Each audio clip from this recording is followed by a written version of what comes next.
Oh, buenas noches, perdónenme, estoy todavía de día. Qué bonito es adorar al Señor, ¿verdad? Amén, amén. Familia, antes de empezar, mi nombre es Sammy. Oh, perfecto. Mi nombre es Sammy Clavel, yo soy de Puerto Rico y estuve con ustedes el año pasado y estoy muy feliz de estar otra vez con ustedes. Yo le había hecho una promesa al pastor Cirilo y a Shibu el año pasado. Yo les había hecho una promesa de que iba a volver y cuando dijeron que era tiempo para apuntarse para venir a Panamá, yo dije, ok, yo le hice una promesa, así que tengo que estar aquí. Así que por eso es que estoy aquí, estamos muy agradecidos. Pero antes de yo traer la palabra, quiero presentar a otro hombre que ha estado aquí ya esta es la cuarta vez, ¿verdad? Que está aquí con nosotros, John, ¿verdad? Y me gustaría que él hablara un poquito de su testimonio. Le vamos a dar unos 5 minutitos para que él comparta con ustedes lo que Dios ha hecho en su vida.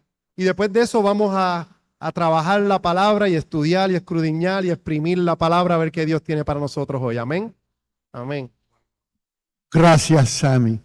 Y gracias por la recepción que ustedes nos han dado estando aquí. Y muchas gracias por todas las bendiciones de Dios que nos han otorgado. Yo quiero hablar acerca de cómo yo recibí a Jesús. Cuando yo estaba en la escuela secundaria, yo pensaba que la Biblia no tenía nada importante que decir a nadie. Pues tal vez era un buen libro de historia o de cultura o yo no sé qué pensaba. Pero Jesucristo y la Biblia y Dios, pues yo no tenía tiempo para esos. Pero y yo pensaba, pues yo iba a la iglesia. Nuestra iglesia pensaba y pues todos decían y los pastores, pues los llamábamos sacerdotes, pero ellos pensaban que nosotros somos intelectuales y nosotros no tenemos interés en la Biblia. Pues es un buen libro, sí. Entonces yo pensaba así. Aunque yo no era intelectual, aunque yo no era muy inteligente, yo pensaba que necesito copiar a los inteligentes y a los intelectuales, porque ellos saben. Y si ellos piensan que la Biblia no ofrece nada, lo voy a creer.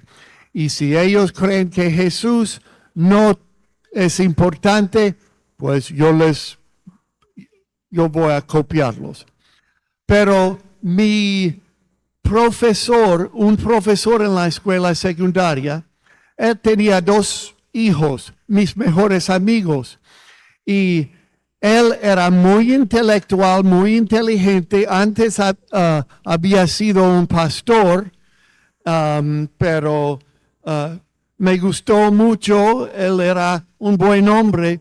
Después que yo me gradué, él entró otra vez en la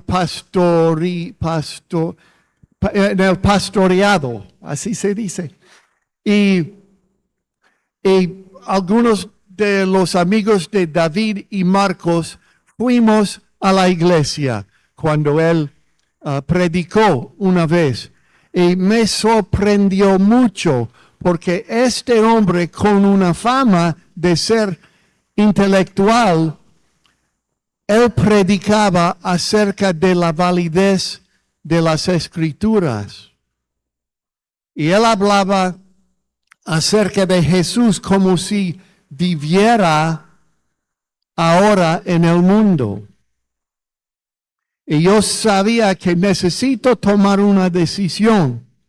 Decirme que yo tengo razón y él está equivocado, o lo opuesto, que él tiene razón y yo estoy equivocado. Pues no resolví eso durante ese verano, pero regresé a la universidad, compré una Biblia y empecé a leer. Y leyendo, por fin yo llegué al Nuevo Testamento. Y yo leí acerca de Jesucristo y en realidad lo que hacía. Antes yo pensaba que Jesús era efeminada, muy simpático, que Él no haría nada, Él no diría nada difícil a nadie. Pero Él mencionaba pecado más que mencionaba cualquier otra cosa. Él mencionaba la maldad del hombre y especialmente los fariseos, los que tenían poder. Y fue totalmente nuevo para mí. Pero seguí leyendo y yo vi que Jesús es más que yo. Él es exactamente quien he claimed to be. Quien Él dijo que era. Él era, y yo no podía vencer a Jesús, Él me venció. Y yo oré una noche, la segunda noche, otra noche, para recibir a Jesús. Y yo no sabía que me escuchó la primera vez. Pero yo creí en Jesús y yo no sabía que ahora yo era cristiano. Pero un amigo en mi apartamento, estábamos en su apartamento, un grupo de 5 o 6, y el amigo decía que sí, tenemos de todo tipo en en estos apartamentos. Tenemos a Jerome, el que fuma marihuana, lo llamamos pothead, y también tenemos el escolar. Yo no sé quién era. Y también tenemos a mí. Yo toco la guitarra y él tocaba la guitarra muy bien. Y también tenemos a Juan, el fanático de Jesús, el Jesus freak. Y yo tuve que pensar, bueno, fue un insulto. Él lo pensaba que era insulto, pero yo, bueno, lo voy a creer. Yo soy fanático de Jesús. Muchas gracias. Amén, amén. We can just, oh, that's mine. Yeah, you can put it right there, John. Thank you. Muchas gracias, Juan, muchas gracias. So, familia, yo invité aquí a Elaine. Elaine es ella es la líder del ministerio de oración en nuestra iglesia de On Mission Church aquí en Atlanta. Y yo la invité a ella porque ella va a leer la palabra que vamos a estudiar hoy. Así que si ustedes tienen sus Biblias, vamos a ir a la primera de Marcos, capítulo 1, versículos del 35 al 45. So, son 10 versos. Y si se pueden parar, y entonces Elaine va a leer la palabra, y cuando lo encuentren digan amén. Okay.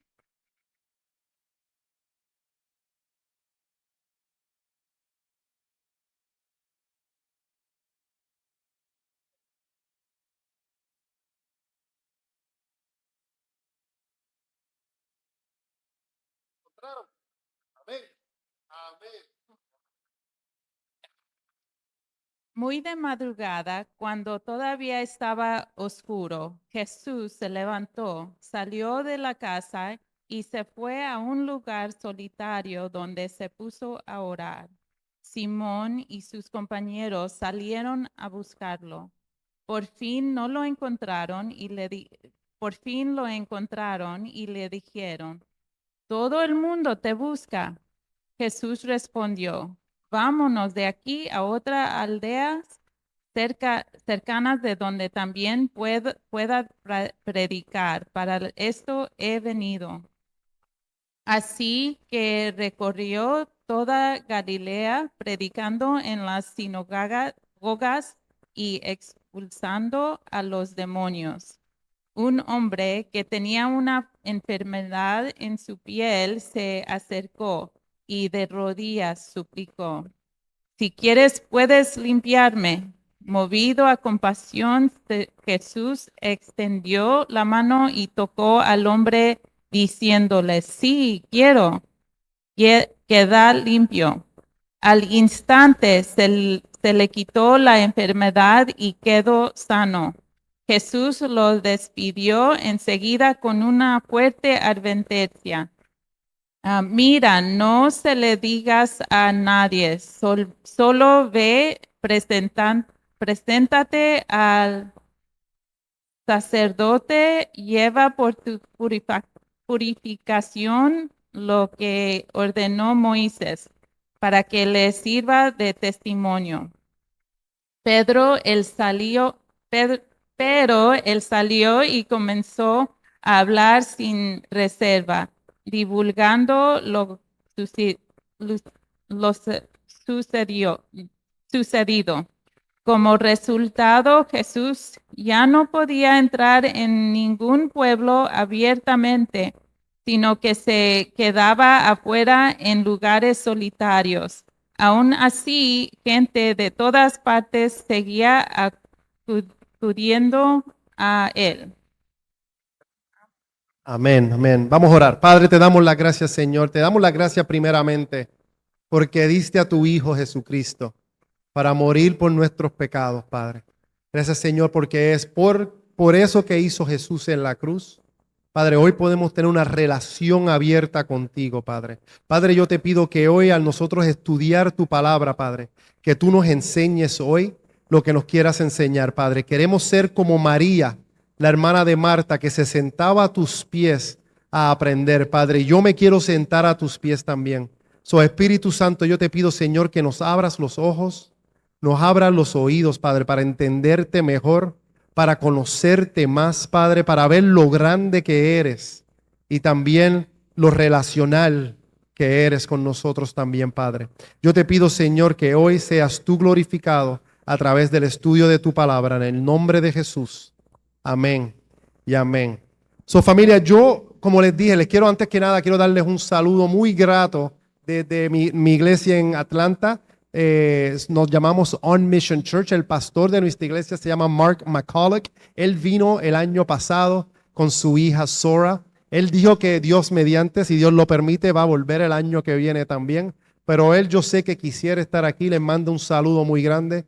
Y también, como les dije, tenemos a muchas personas de nuestra iglesia aquí con nosotros. Ya han conocido unos cuantos, pero también tenemos a Ana y a Jacob y a Austin, que están aquí del el ministerio de jóvenes también, que quisieron decir presente, ir a las calles de Panamá, ir a todos lados para presentar el evangelio. También tenemos a dos niños chiquitos, uno que se llama Andrew, que vino el año pasado también, y mi hijo menor, el hijo mayor mío vino conmigo el año pasado, y el hijo mejor no quería que se lo contaran, así que él quiso vivirlo todo y vino conmigo también. Me tengo que traer a mi esposa, esa es la que quiero convencer para traerla para acá. Yo estoy seguro que a ella le encantaría estar aquí con ustedes.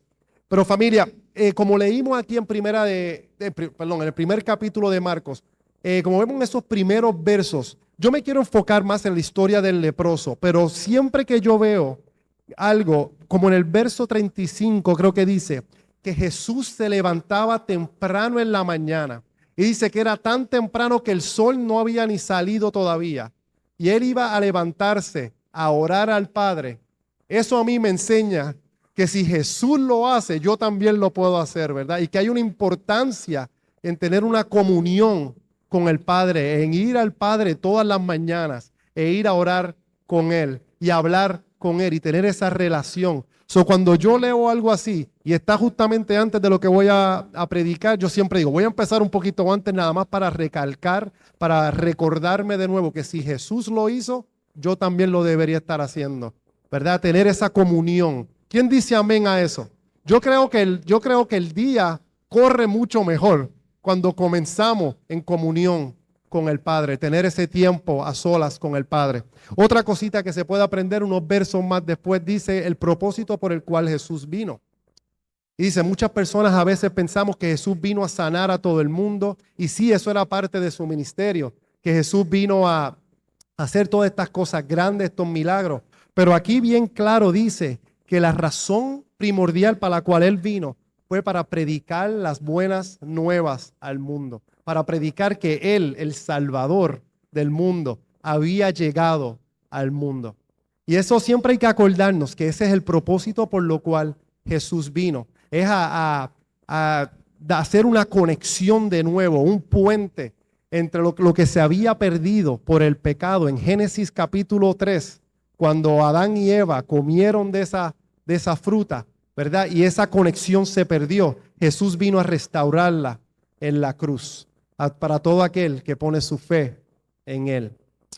Pero entonces empezamos el capítulo 1, verso 45. Y esto es 40. Y aquí es cuando empieza uno de los milagros, yo creo que más importantes en la Biblia, yo creo a mi entender, de mis historias preferidas.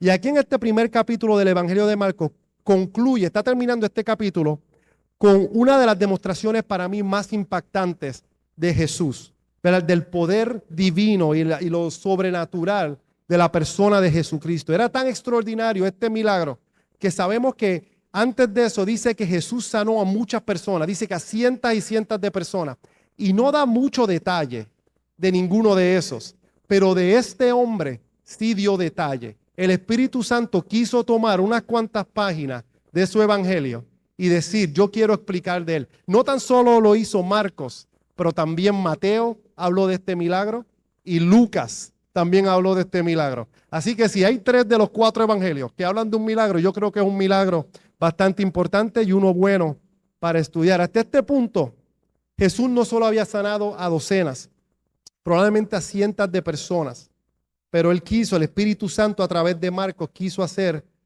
nota de este milagro. Y déjeme leer aquí en mis notas rapidito, sino que lo abre para todos nosotros. Piensen esto, ser judío en los días de Jesús, durante su ministerio de 3 años, y oír que un hombre de Nazaret está obrando milagros, sin duda alguna iba a provocar curiosidad, ¿verdad? En las personas. Iba a provocar, más que una curiosidad, iba a provocar una conmoción nacional. Iban a venir gente de todos los sitios a ver quién es este hombre que está sanando a cientos de personas. Recordamos que hubo un largo periodo de silencio. Ustedes saben que desde el libro de Malaquías hasta que llegó Juan el Bautista, hubo un momento de silencio, casi unos 400, 500 años de silencio. Y cuando vino Juan el Bautista, él no vino haciendo milagros, él vino proclamando que iba a venir alguien después de él, ¿verdad? Que iba a ser el Mesías. Pero luego viene Jesús, de quien Juan el Bautista había dicho que él es el que habría de venir, y con él los milagros sucedían a donde quiera que él iba. La nación entera se vio sacudida, ¿verdad? Era como que algo llegó, el cantante más famoso, ¿verdad? Jesús, ¿verdad? La persona más famosa que tenía poder sobre todo poder, llegó a Israel y llegó y asombró y la gente estaba siendo ministrada por él. Y aún más sorprendente, escuchar que este hombre había sanado a un leproso, eso era algo completamente distinto. Esta noticia habría sido no tan solo sorprendente, era impresionante, era increíble. Nunca se había sanado, una persona había sanado, por lo menos que tengamos escrito aquí, nunca un judío. Sí tenemos a uno de un gentil que vamos a hablar en unos segundos, pero nunca un judío leproso había sido sanado. Y yo quiero hablar un poquito de la lepra. Ustedes han aprendido de la lepra un poco. El significado de la lepra es una imagen del pecado. La lepra es mencionada mucho en las Escrituras y se refiere a diversas enfermedades, infecciones en la piel, ¿verdad? Pero en general, cuando tú y yo leemos sobre la lepra en la Biblia, entendemos que es una enfermedad que la gente le tenía miedo, temida, una condición que atemorizaba a las multitudes, que causaba unas desfiguraciones severas en el cuerpo.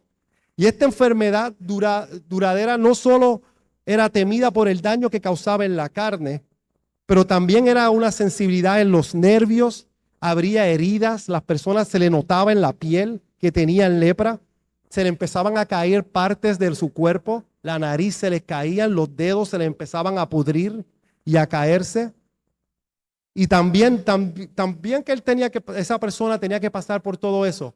Las personas lo aislaban, lo sacaban del pueblo, ¿verdad? Para que no se le contagiara con nadie.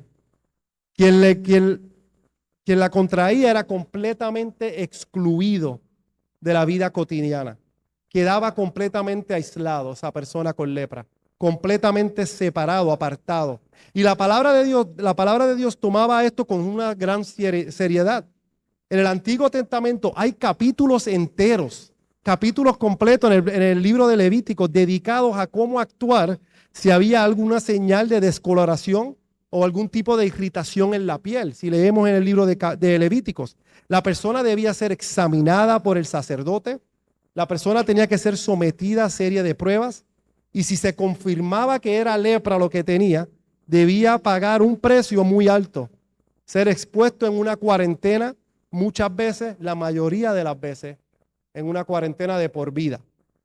Imagínense en COVID, lo que pasamos por COVID, pero el resto de tu vida, en tu casa metido sin poder hacer más nada. Eso era lo que les estaba pasando a las personas con lepra. No se podía abrazar al cónyuge, él no podía, si él era un hombre casado, no podía tocar a su esposa más nunca, no podía pasar tiempo con sus hijos, no se podía asistir a las fiestas, ¿verdad?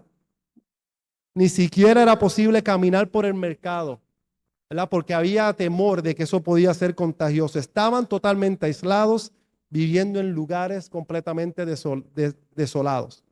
La única comunión que quedaba era quizás con otros leprosos.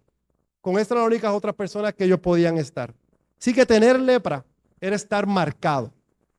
Tener lepra era ser evitado. Y en muchos casos la gente sentía asco al solo ver a alguien con esta enfermedad. Lo único peor que tenía tener lepra era estar muerto. Y de hecho el leproso tenía que rasgar su ropa. Cada vez que entraba tenía que gritarle a toda la gente que le estaba caminando por ahí, decirle, estoy impuro. Él mismo tenía que decirle a la gente, estoy caminando, estoy impuro. Y la gente se le iba del lado. Y lo peor de esta enfermedad es que era una enfermedad incurable por medios humanos. No existía tratamiento ni remedio, no había ningún tipo de solución. No había nada que el hombre podía ofrecer, especialmente en estos tiempos, para poder sanar a un hombre con lepra con esta condición. Y por esta razón, tanto en el Antiguo Testamento como en el Nuevo Testamento, los judíos llegaron a una conclusión muy clara, ¿verdad? Que solo Dios puede sanar a un leproso. Los judíos sabían que esa enfermedad era tan y tan mala que si alguien lo sanaba era porque Dios lo sanó en ese momento, porque nadie más lo podía sanar. No había sanación de la lepra. Y esa conclusión la vemos reflejada en el segundo libro de Reyes, en el capítulo 5, verso 7.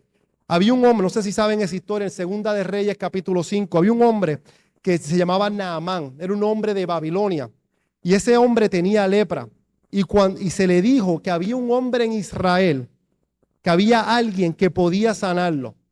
Y él le manda un mensaje al rey de Israel, le dice, me enteré que en tu nación hay un profeta que puede sanar la lepra. Y dice en segunda de Reyes, capítulo 5, verso 7, dice, luego que el rey de Israel leyó la carta de Naamán, rasgó sus vestidos y dijo, ¿acaso soy yo Dios para matar y dar vida, para que éste envíe a mí a que sane un hombre de su lepra? O sea, ese rey de Israel, cuando el hombre Naamán le dice, hay un hombre allá que puede sanar, él le dice, eso no existe porque Dios es el único que puede sanar la lepra, ¿verdad? La desesperanza era tal, la lepra era tan terrible que todos sabían, solo Dios puede restaurar al leproso. Así que los judíos creían universalmente que solo Dios podía sanar a un leproso. ¿Qué nos dice entonces de lo que vamos a leer ahora mismo? Si los judíos pensaban que solo Dios podía sanar a un leproso, y nosotros aquí vemos que Jesús sanó a un leproso, ¿qué eso nos deja entonces saber de Jesús? Que Él es Dios. Amén. Amén. Este hombre, ¿verdad? Se acerca a Jesús de Nazaret y Jesús no le dice, como hizo Eliseo con Naamán, ve a lavarte en cierto lugar, ¿verdad? Pero Jesús, ¿qué hace? Jesús toca a este hombre leproso. Jesús lo toca y por medio de ese toque fluye poder sanador. Y lo más importante es que Jesús no se contagia. Como leemos en la palabra aquí, no queda contaminado. Él no se vuelve impuro, sino que el hombre queda limpio. Voy a repetir eso de nuevo. En una enfermedad que la persona que tocaba al hombre leproso quedaba él con lepra impuro. Aquí dice que el hombre fue sano y Jesús se mantuvo puro todavía. Así que la conclusión es clara, ¿verdad? Este milagro declara la naturaleza divina de nuestro Señor. Este milagro declara la naturaleza divina de nuestro Salvador. No hay duda. Y eso es exactamente el punto de este milagro. Que dice algo sobre quién es Jesús. Lo coloca en una categoría donde nadie más pertenece. Él es Dios hecho carne. Pero aquí yo creo que hay un mensaje más amplio, hay un mensaje más grande alrededor de esta verdad central. Hay lecciones, yo creo, profundas que podemos extraer de esta escena, de estos versos que estamos estudiando y que vamos a estar estudiando ahora, que son tan conmovedores. Y para recibir todo lo que este pasaje tiene para nosotros, primero debemos entender cuál fue el motivo por el cual la Biblia habla tanto sobre la lepra. Y es porque Dios en su sabiduría desea usarla como una ilustración del pecado. Dios habla mucho a través del Viejo Testamento de la lepra y en el Nuevo Testamento porque en su sabiduría Él quiso que esto reflejara lo que es hacer el pecado y de los efectos que tiene el pecado sobre la vida humana. La lepra es una imagen del pecado. Y les voy a repetir, cuando empezamos, ¿sabes? Cuando uno empieza al principio del año, dice, voy a leer la Biblia completa. Y empezamos en Génesis y estamos bien felices en Génesis y llegamos a Éxodo y de momento llegamos a Levíticos y como que paramos. Se nos hace difícil Levítico siempre. No brinquen Levítico, el Levítico es muy importante también. Y cuando leas Levítico 13 y Levítico 14, míralos con el lente espiritual de comparar la lepra con el pecado. Esos son los dos capítulos, el 13 y el 14 de Levíticos, donde Dios da unas instrucciones claras de cómo lidiar con la lepra. Y si lo cambias con el pecado, vas a sacarle mucho más a esos dos capítulos. Quedarás asombrado con la revelación que estos dos capítulos contienen. Verás algo impresionante sobre Dios y de su entendimiento del pecado. Y cómo el pecado afecta a un individuo, cómo destruye a una sociedad completa. Y eso es lo que vamos a hacer hoy. Así que vamos a mirar este pasaje desde la perspectiva del pecado. Y quiero hablar más lento para que Dayana me siga. Dayana, yo estoy orando por ti mientras estoy predicando. Pero no solo eso, vamos a verlo a través de los ojos de este leproso también. Que vamos a aprender poniéndonos en su lugar. ¿Y qué es lo primero que cuando leemos aquí? ¿Qué es lo primero que notamos? Dice la Biblia en el verso 40, un leproso vino rogando a Jesús y arrodillándose. ¿Qué es lo primero que vemos del leproso? La fe del leproso. Porque la fe del leproso es un ejemplo de cómo debemos acercarnos a Jesús. La forma que este leproso se acerca a Jesús es la forma que nosotros deberíamos de acercarnos a Jesús también. Dice, y vino a él un leproso rogándole y poniéndose de rodillas.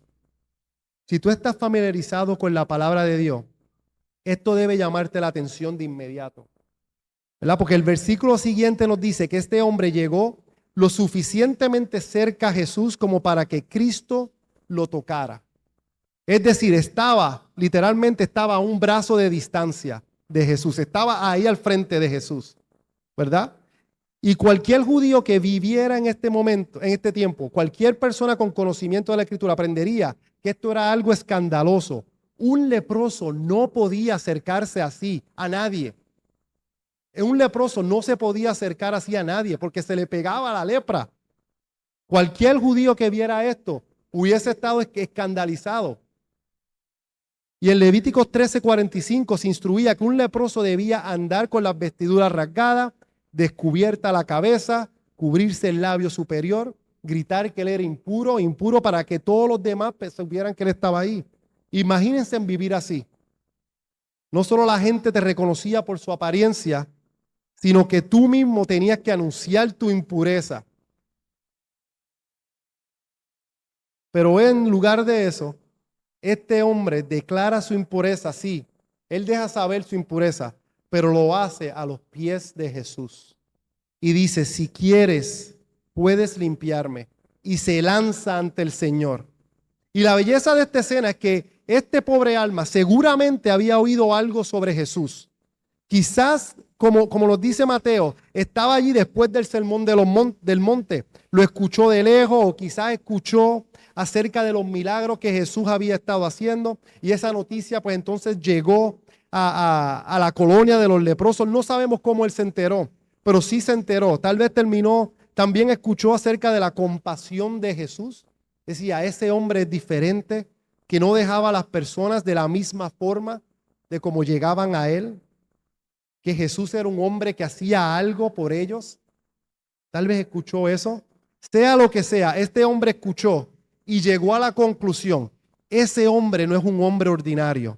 Ese Jesús no es un hombre ordinario. Si vengo a él tal como estoy, él cambiará algo en mí. Él me va a transformar. Amén. Y lo que fue cierto para este leproso es cierto para cualquier pecador hoy. Que si vamos a los pies de Jesús, no importa cómo éramos antes, yo sé que ese hombre me puede cambiar. Ese hombre me puede ayudar a batallar las peleas de pecados que tengo. Lo que hay que hacer es ir a los pies de Jesús. No hay enfermedad del alma, no hay pecado tan repugnante, no hay impureza tan profunda que pueda impedir que Cristo te reciba con amor. Nada. Si quizás tú creas que por lo que has hecho, Cristo debe tener tal vez los brazos cruzados de esta manera. Yo a veces lo he pensado. Yo tenía un hombre en mi iglesia que me decía, en mi oficina, que me decía todo el tiempo, Sammy, si tú supieras los pecados que yo he hecho, tú entenderías por qué yo sé que Dios no me va a perdonar.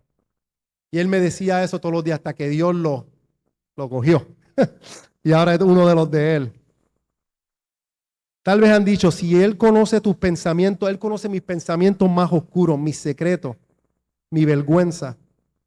Pero si has dicho eso antes, mira este ejemplo. Este hombre tan desfigurado, tan despreciado, vino a donde Jesús y Jesús lo recibió. Jesús lo recibió. Lleno de lepra, lleno de pecado. Aún así, Cristo puede sanar. ¿Y sabe qué es lo más increíble? ¿Quieren saber que el libro de Lucas capítulo 5, que habla también de esta historia? Y ustedes saben que Lucas era un médico de profesión. Y Lucas añade un detalle que muy poderoso sobre la condición de este hombre. En Lucas capítulo 5, verso 12 dice, y aconteció que estando él en una de las ciudades, he aquí un hombre lleno de lepra. Lucas, que era un médico, no pone un leproso nada más. Él dice, un hombre lleno de lepra, el cual viendo a Jesús se postró sobre su rostro y le rogó diciendo, Señor, si quieres, puedes limpiarme.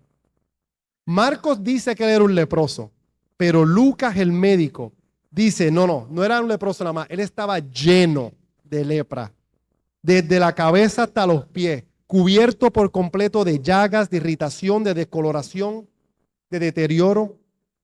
No había una sola parte de su cuerpo que no estuviera afectada. No tenía solo alguna palcho o áreas dañadas, no. Todo su ser estaba corrupto por la enfermedad que él tenía. Todos los hombres son pecadores, eso lo sabemos. Todos han pecado y están destituidos de la gloria de Dios. Pero sabemos que hay algunos hombres y unas mujeres que no solo son pecadores, pero están llenos de pecado, llenos, corrompidos en todos los aspectos, contaminados en cada rincón de su alma. No tienen solamente uno o dos malos hábitos, tienen cada área de su vida marcada por impureza.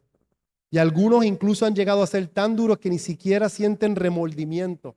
Nosotros conocemos tal vez a personas así, ¿verdad? Que no tienen ni remordimiento por sus pecados, por las cosas que usan o las cosas como hieren a otras personas.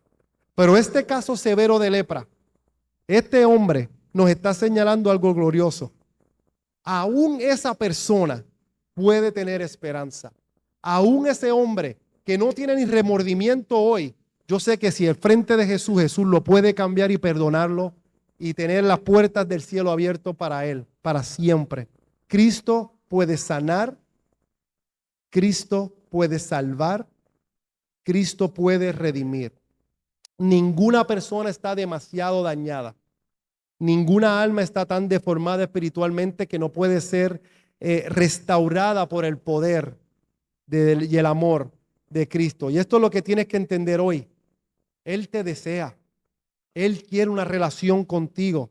Él es un médico que se regocija en traer alivio a tu alma. Pero tienes que comprender que sin Jesús, no importa la gravedad de tu pecado, estás sin esperanza. Así como el leproso estaba completamente sin esperanza, tú también lo estás sin Él. En el Antiguo Testamento, la ley de Dios demandaba que el leproso fuera expulsado permanentemente del campamento, ¿verdad? Y ese campamento, el campamento que se creaba en Israel, no era solo donde habitaban las personas. En ese campamento era donde habitaba Dios mismo, dice la Biblia. La presencia de Dios estaba en el campamento. Y si la ley expulsaba al leproso de todo, del pueblo, de la adoración, de la comunión, pero después dice que la gracia de Dios en la persona de Jesucristo invita a ese mismo hombre de nuevo para su gracia. La enfermedad y el pecado lo expulsaba de la presencia de Dios.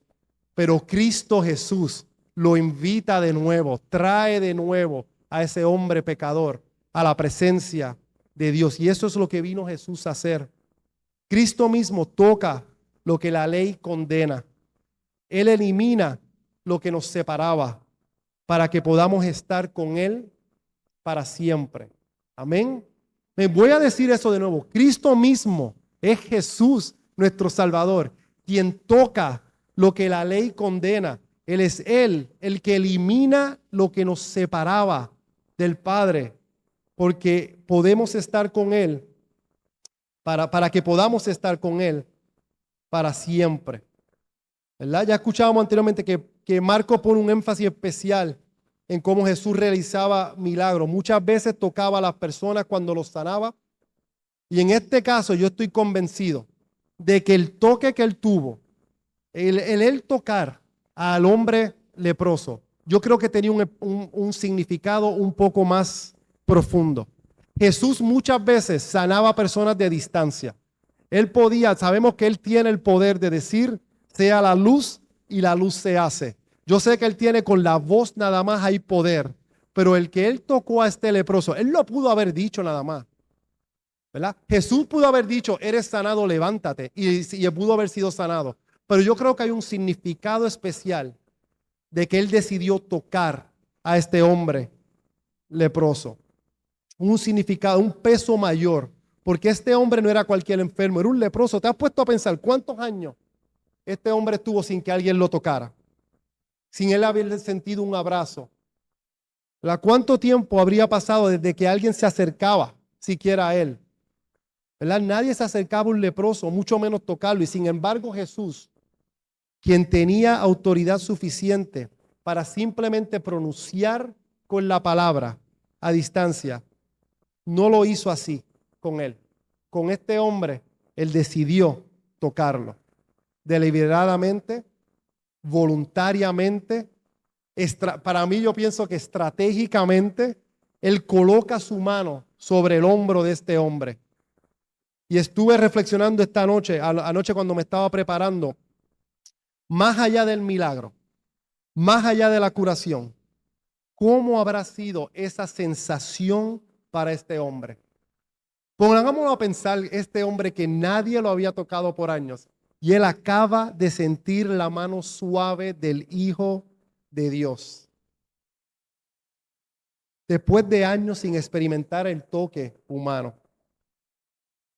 ¿Crees que fue una casualidad? Yo creo que no lo fue. Cristo es profundamente relacional. Él no solo extendió su mano para sanar el cuerpo, Él extendió su mano para tocar el corazón de ese hombre.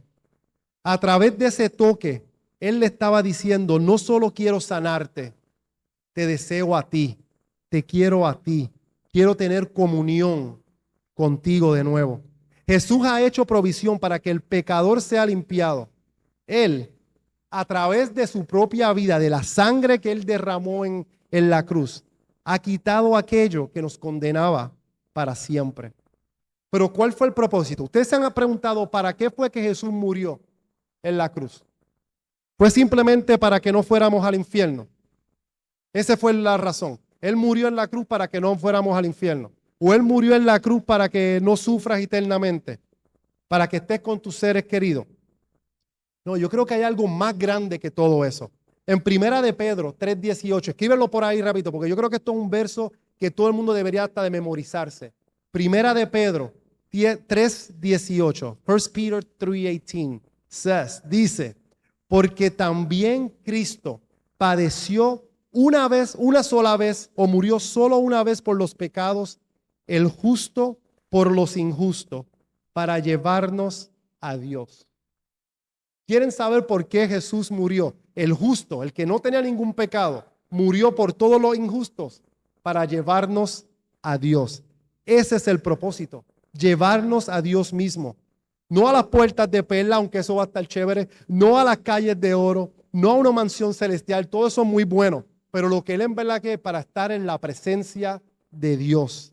Cristo murió para que tú y yo podamos decir, tengo una relación con Dios Padre. El verdadero propósito del Evangelio es Dios mismo. Cristo murió para llevarnos a Él. Él es el centro del Evangelio. Y por eso, cuando predicamos el Evangelio, no estamos ofreciendo simplemente un alivio de tu conciencia, ¿verdad? Cuando nosotros vamos a las cárceles a predicar, cuando Cirilo va a las cárceles, no es para nada más aliviar la conciencia, para que ellos se sientan mejor, ¿verdad? No es para una mejor reputación que predicamos el Evangelio. No es para una vida más ordenada, para que tú puedas ordenar cosas en tu vida. No es para una comunidad de personas, porque nos sentimos solos, así que quiero empezar a tener más amigos. No, nosotros lo que ofrecemos es a Dios mismo. Cuando nosotros vamos a predicar el Evangelio, es predicar a Dios y ofrecer a Dios en tu vida. Si no deseas a Dios, no deseas el Evangelio. Si no deseas a Dios, no deseas el cielo, porque Él es el que va a estar allá arriba. Y por eso yo observo la vida de algunos que se llaman cristianos y que esto, pues si eres tú, que esto te confronte un poco y que te hable, porque dicen que son cristianos, pero nunca hablan de Dios. No hay pasión por Dios, no hay deseo por su palabra, no hay anhelo por obedecerle, y aún así dicen que quieren ir al cielo. ¿Quieres convencerme que anhelas el cielo cuando ni siquiera anhelas a Dios?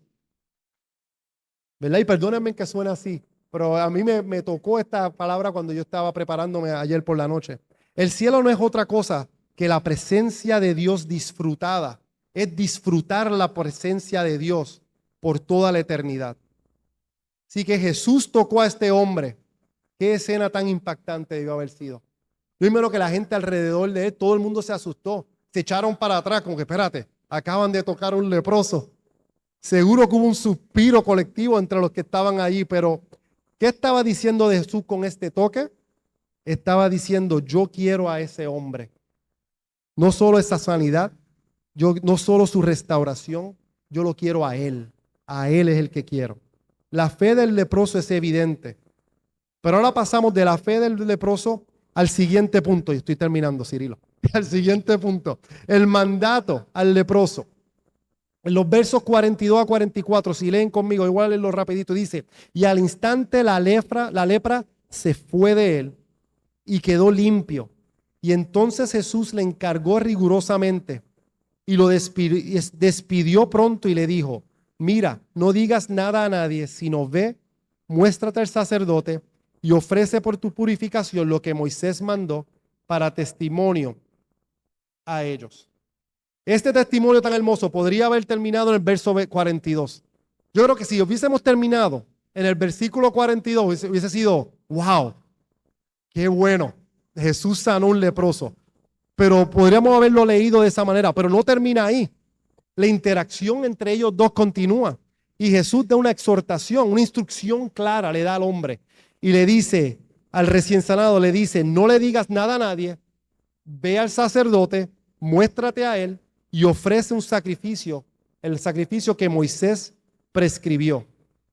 Así que antes de entrar al contenido de esas órdenes, consideramos el tono de Jesús. El texto dice, Jesús rigurosamente le encargó.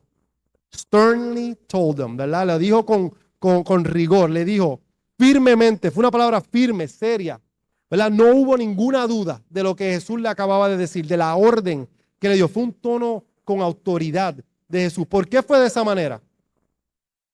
Porque sabía que si él desobedecía, si ese hombre desobedecía a esta instrucción, podía traer consecuencias serias, ¿verdad? Jesús fue claro, no era una sugerencia, ¿verdad? No era, esto es mejor si tal vez tú lo haces de esta manera en vez de esta manera. No, él le dice, esto es lo que tienes que hacer. No le digas a nadie nada y ve a los sacerdotes a dejárselo saber qué pasó, lo que acaba de pasar, como la ley dice, las órdenes de Jesús no son negociables, ¿verdad? ¿Ves así la palabra de Dios? Que a veces tratamos de decir, pero Jesús, pero es que en los tiempos de ahora somos diferentes. Aquí la palabra es clara. Dice, los órdenes de Jesús no son negociables. Las recibes como es, ¿verdad? La voz del Señor soberano, que no solo te ha salvado, sino que tiene autoridad sobre ti. ¿Verdad? Vivimos en días donde muchos dicen, pues todo es gracia, es todo sobre la gracia. Y sí lo es, gracias a Dios por su gracia. Por eso es que somos salvos. Pero hoy se predica una gracia que yo creo que es un poco barata. Una gracia que no conduce a la obediencia. Yo creo que a veces predicamos una gracia que no transforma la vida de las personas. Esta gracia no es la gracia bíblica. Yo no la quiero y no se la daré a nadie. Jesús fue firme y además de ser firme, fue urgente, le despidió pronto. Sus mandatos no deben demorarse. Cuando Jesús habla, nosotros deberíamos de obedecer de inmediato. ¿Se acuerdan lo que le pasó a Jonás? ¿Verdad? Dios le dio algo para hacer. ¿Qué Jonás hizo? Se fue para el otro lado y ya sabemos el resto de la historia, lo que le pasó a Jonás, ¿verdad? Terminó a las buenas o a las malas, pero terminó haciendo lo que Dios le pidió que hiciera, ¿verdad? ¿Por qué fue que Jesús envió al leproso al sacerdote? ¿Verdad? ¿Y por qué le dijo que tenía que guardar silencio? Y quizás nos preguntamos, ¿pero por qué esta urgencia de ir solamente a los sacerdotes? Podemos pensar varias razones, pero la principal es que Jesús estaba honrando la ley. Jesus was honoring the law. Estaba honrando la ley. Él nunca la violó, la ley. Él fue el que la escribió, ¿verdad? Y con esa instrucción él está demostrando, no solo el hombre, sino también a la multitud, que él valora y él cumple la ley de Moisés. Y esto es un argumento sólido. Es sólido para refutar a aquellos que dicen que Jesús despreciaba la ley. Él no lo hizo. Él cumplió la ley a perfección. Y eso se ve claramente en este texto. Mira cómo termina el verso 44. Él dice, para testimonio a ellos. Él dice, ve a donde ellos para que tú testifiques a ellos de lo que acaba de pasar. Jesús no solo quería que este hombre recibiera el certificado de sanidad. Él quería que los sacerdotes vieran que un hombre había sido sanado de lepra.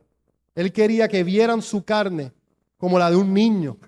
Y entonces preguntaran, ¿y cómo sucedió esto? ¿Y quién fue el que te sanó? ¿Y cómo fuiste limpio de algo incurable?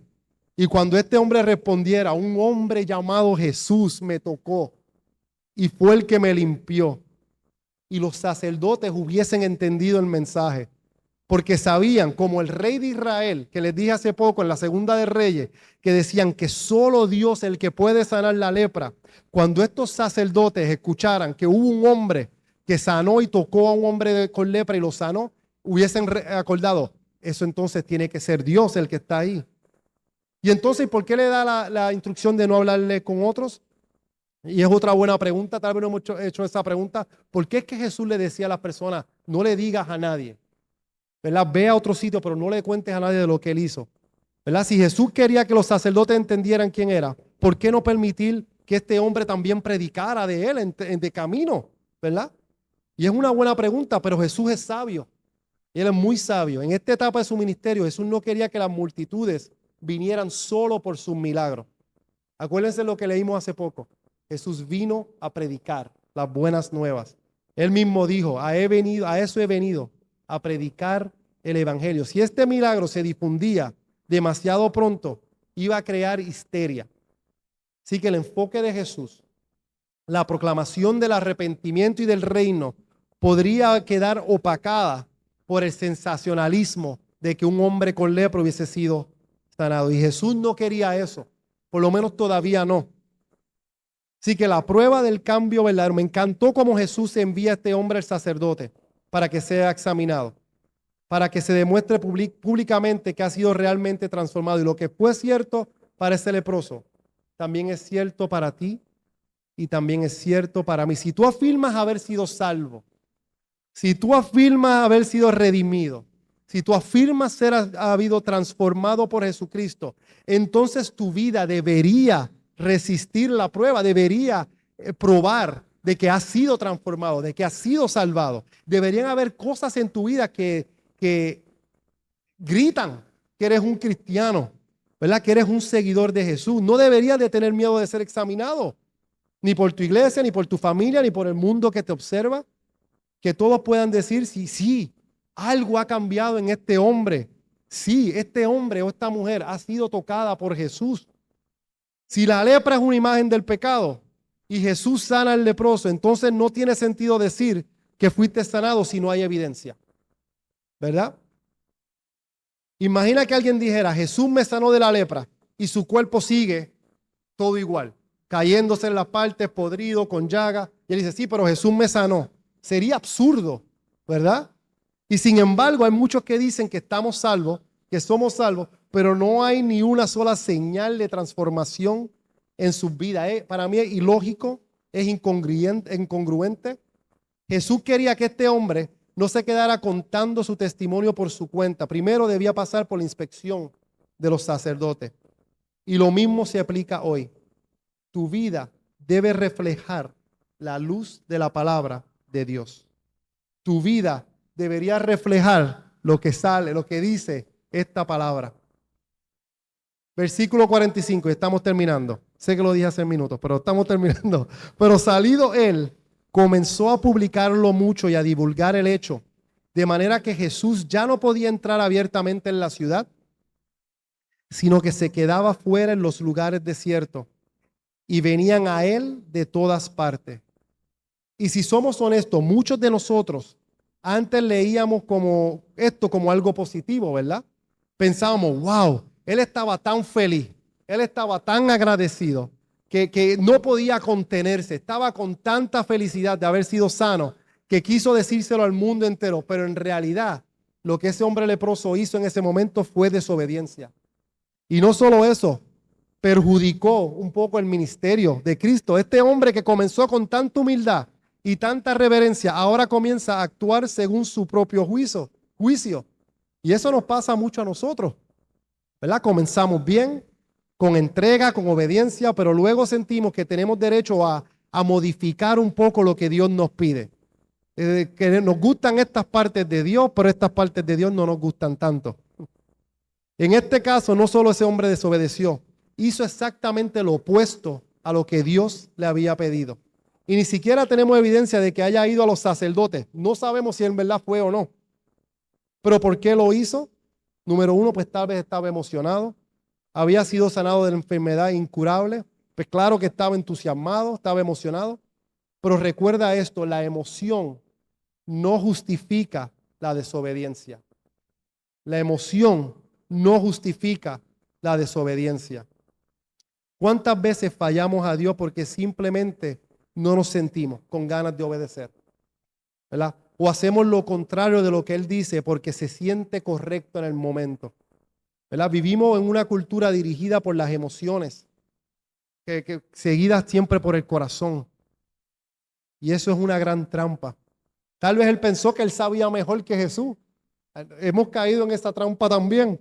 Tal vez él mismo se decía, entiendo lo que Jesús dijo, pero si cuento esto, más gente va a venir a él. Así que voy a desobedecer. Eso debe ser bueno, ¿verdad? Quizás tenía buenas intenciones, pero él actuó en su propia sabiduría, no con la sabiduría del Señor. Y esto sigue pasando hoy, gente bien intencionada, gente con una buena intención, que dice que va a hacer algo por Dios, pero lo hacen a su manera, y aunque produzca resultados, no significa que es correcto. ¿verdad? Si trae fruto, debe estar bien, ¿verdad? No. Lo que importa no es el resultado, sino la obediencia a su palabra y la obediencia a Él. Dios no necesita nuestras ideas. Lo que Él necesita es nuestra obediencia. Amén.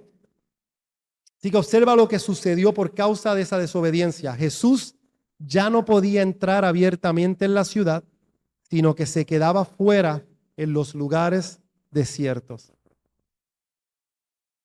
Eso no es algo menor. Eso no es pequeñito la consecuencia de la desobediencia del hombre leproso. Jesús quería entrar en las ciudades, quería predicar en la sinagoga. Esa era su misión, pero ahora no podía hacerlo más libremente, según lo que dice en este pasaje. Tuvo que cambiar su estrategia. Y a partir de ese punto en el Evangelio de Marcos verás que Jesús enseña ahora en lugares desiertos o junto al mar, ¿verdad? Incluso él predica desde un bote, porque la multitud lo apretaba tanto que no podía entrar entre ellos como antes. Una desobediencia creó un gran retroceso en el ministerio de Jesús. Y estaba conversando con unos hermanos después del estudio bíblico, nosotros aquí en nuestro grupo, y compartíamos como un acto pequeño de desobediencia puede tener un impacto generacional a veces, ¿verdad? Pero una de ellas dijo algo, una de las personas dijo algo muy sabio. Eso también aplica a la desobediencia. Perdón, un acto pequeño de obediencia, perdóneme, puede tener un acto generacional. Mi abuelito era el primer cristiano en la familia y ahora yo puedo ver como un acto de obediencia de él arrodillarse ante los pies de Jesús cambió la vida generacional de toda mi familia. Pero eso también puede pasar de la otra manera. Un acto de desobediencia puede traer unos cambios, un impacto grande generacional de una forma negativa. Y ahora quiero terminar con algo muy hermoso. Miren de nuevo el versículo 45 con ojos espirituales ahora. Dice la Biblia, Jesús ya no podía entrar abiertamente en la ciudad, sino que se quedaba afuera en lugares desiertos. ¿Te das cuenta de lo que pasó ahí? Al principio de la historia, ¿quién era el que tenía que siempre estar viviendo en lugares desiertos? El leproso, ¿verdad? El leproso era el que siempre tenía que estar afuera. Él era el que estaba excluido, él era el que estaba rechazado, él era el que estaba alejado del pueblo, él era el que estaba alejado de la presencia de Dios. Pero al final de la historia, Jesús es quien está afuera ahora, en lugares desiertos. Hubo un intercambio de lugares y este es el Evangelio. Jesús toma nuestro lugar. Jesús, el que era el limpio, se hace como el impuro, carga nuestros pecados para que nosotros, los pecadores, seamos hechos limpios. Jesús, que tenía comunión perfecta con el Padre, fue rechazado en la cruz clamando, Dios mío, ¿por qué me has desamparado? Para que tú y yo fuéramos recibidos para siempre. Si no entiendes el cristianismo, aquí está en una frase el cristianismo. Cristo tomó tu lugar. Él tomó tu pecado, Él tomó tu vergüenza, Él tomó tu condenación y a cambio Él te ofrece su justicia, Él te ofrece su santidad, Él te ofrece su vida eterna. ¿Y cómo es que se recibe esto? Se preguntan, ¿cómo es que se recibe todo esto que Jesús te ofrece? Se recibe exactamente como el leproso, con un corazón de desesperación, con un corazón de reverencia, con un corazón de confesión y con un corazón lleno de fe por Él. Y si vienes así, Jesús te tocará y te hará limpio. Amén. Vamos a orar. Padre Santo, te damos las gracias, Señor, por esta oportunidad que tú nos has dado de estudiar tu palabra. Padre, yo te pido, Señor, si en este momento hay alguien en esta multitud de personas, Padre, que todavía no te conocen, Padre, que tú le abras sus oídos hoy, que tú le abres su corazón, Padre, que ellos puedan aceptar y entender que son como el leproso, lleno de pecado, pero entendiendo y sabiendo que solo tú lo puedes sanar, Padre. Padre, yo te pido, Señor, que ellos entiendan y comprendan, como yo lo hice un día. Y Padre, te doy las gracias por eso. Como yo lo hice un día, que abriste mis ojos y me rendí a tus pies y transformaste mi vida. Y Padre, por eso es que yo quiero seguir haciendo esto y repartir el evangelio a todo. Padre, yo te pido, Señor, si hay alguien aquí, Padre, que en este momento que alcen sus manos, que se paren. Padre, yo te pido, Señor, que les des valentía a decir, quiero vivir por ti. Ya no puedo hacer esto solo. Padre, lo quiero hacer todo por ti. Quiero vivir por ti. Quiero más de Dios. Padre, te doy las gracias por esta oportunidad que nos has dado hoy, Padre, de estudiar tu palabra en el nombre que es sobre todo nombre, el nombre que tiene poder, el nombre de Jesús. Amén y amén. Familia, muchos de nosotros vamos a estar aquí atrás. Si alguien